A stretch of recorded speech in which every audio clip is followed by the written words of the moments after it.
చెప్పి ఆ రోజు పేదవాళ్ళని తప్పుదో పట్టించి ఎస్సీ ఎస్టీ బీసీ మైనార్టీ రైతుల్ని ఎస్ఐండ్ భూములు మీకు దక్కవని చెప్పి ఆ రోజు తప్పుదో పట్టించి మళ్ళా ఒక జీవో ఇచ్చి వాళ్ళ బినామీలకి దాదాపుగా 1336 మంది ఆ రోజు బినామీలకి ఆ ఎస్ఐండ్ భూములు కట్టబెట్టి మళ్ళీ ఆ ల్యాండ్స్ మళ్ళీ పూలింగ్లోకి తీసుకుంది చంద్రబాబు కాదా అని చెప్పి నేను అడుగుతా ఉన్నా. ఈరోజు అసైన్మెంట్ భూముల మీద వాళ్ళు ఏదన్నా ఒక మాట్లాడే వాళ్ళకి చిత్తశుద్ధి వాళ్ళకి ఆ హక్కు ఉందా అని చెప్పి నేను మీ ద్వారా అడుగుతా ఉన్నా. అది దాని మీద మీ అందరికీ తెలుసు, కేసు కూడా నడుస్తూ ఉంది. ఆ కేసులో వీళ్ళందరూ కూడా నిందితులుగా ఉన్నారు. వీళ్ళు అసైన్మెంట్ గురించి, అసైన్మెంట్ భూముల గురించి ఈరోజు మాట్లాడడం చాలా హాస్యాస్పదంగా ఉందని చెప్పి కూడా మీ ద్వారా అడుగుతా ఉన్నాను. ఈ రాష్ట్ర ప్రజలు కూడా గమనించవలసిందిగా కోరుతా ఉన్నా. నిజంగా అసైన్మెంటు సమస్య ఈ రాష్ట్రంలో ఈరోజు కొత్తగా వచ్చిన సమస్య కాదు. ఆ రోజు రైతులందరూ కూడా భూమి ఉన్నా కానీ ఇబ్బంది పడే పరిస్థితి.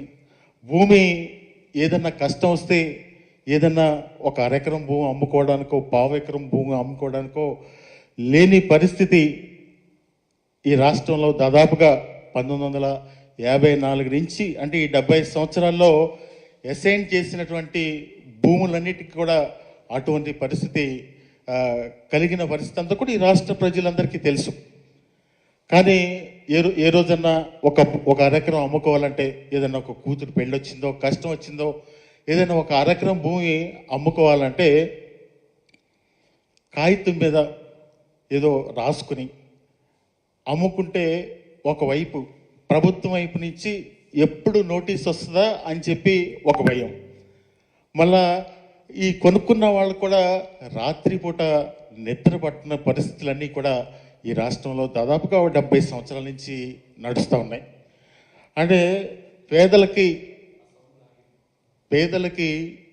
ఎప్పుడు కూడా పేదలకి ఇచ్చినటువంటి ఆ భూమి విషయంలోనే ఈ 70 సంవత్సరాల నుంచి అందరూ కూడా ఇబ్బందులు పడే పరిస్థితులన్నీ కూడా మనం ఈ రాష్ట్రంలో చూసాం. అదేవిధంగా ఈ రాష్ట్రంలో స్వతంత్రం వచ్చిన తర్వాత వివిధ వర్గాల ప్రజలందరికీ కూడా అలాట్ చేసేటటువంటి భూములు స్వతంత్ర సమరయోధులకు కానీ, అదేవిధంగా మన ఎక్స్ సర్వీస్ మ్యాన్ కానీ, వీళ్ళందరికీ కూడా అలాట్ చేసిన భూములన్నీ కూడా వాళ్ళు 10 సంవత్సరాల తర్వాత అమ్ముకునే అవకాశం ఉంది. కానీ ఈ రాష్ట్రంలో పేద ప్రజలకు ఒక్కళ్ళకే అటువంటి అవకాశం లేకుండా పోయింది ఈ చట్టం వల్ల. అంటే 1977 సంవత్సరంలో తీసుకొచ్చినటువంటి పిఓటి యాక్ట్ వల్ల, ఆ పిఓటి యాక్ట్ వల్ల భూమి ట్రాన్స్ఫర్ అయ్యే పరిస్థితులు లేవు.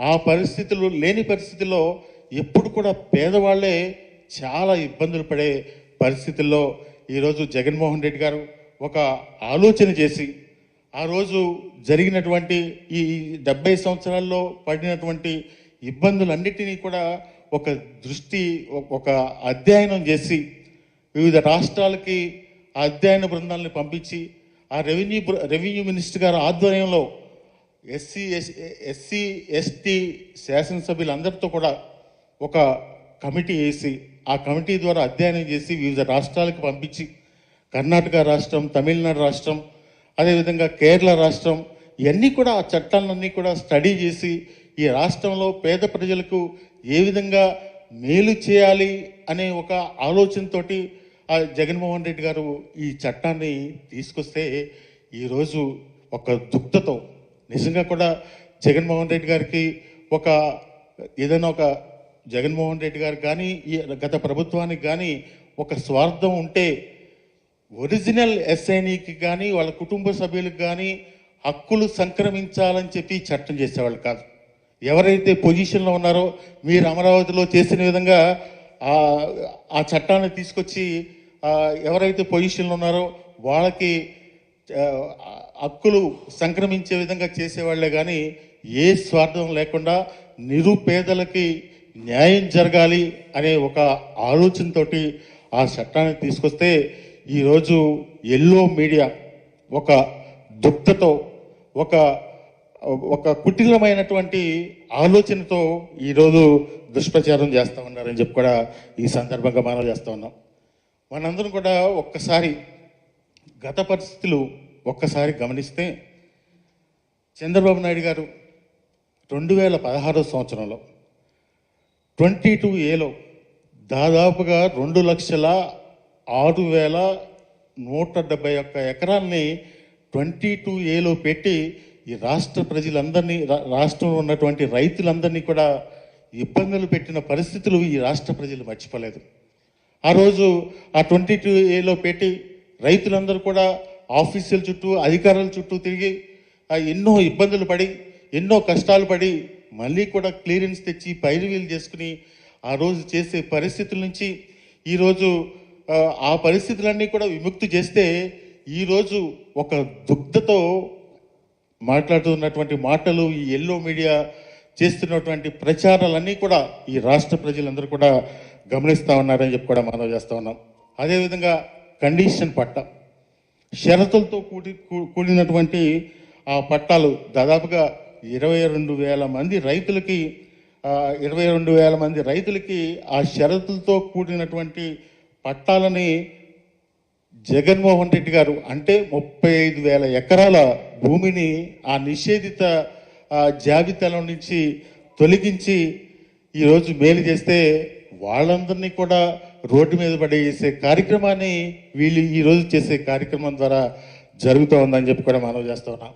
అదేవిధంగా గిరిజన సోదరులకి దాదాపుగా 2,83,000 ఎకరాలకి గిరిజన సోదరులకి హక్కులు ఇస్తే ఆ గిరిజన సోదరులను కూడా ఈరోజు రోడ్డును పడేసే కార్యక్రమం జరుగుతూ ఉందని చెప్పి కూడా ఈ సందర్భంగా మనం చేస్తూ ఉన్నాం. ఇవన్నీ కూడా ఆలోచన చేసి జగన్మోహన్ రెడ్డి గారు ఈ రాష్ట్రంలో ఉన్నటువంటి పరిస్థితులన్నీ కూడా వివిధ వర్గాల నుంచి వచ్చినటువంటి విజ్ఞప్తులు కానీ అధికారులు ఇచ్చినటువంటి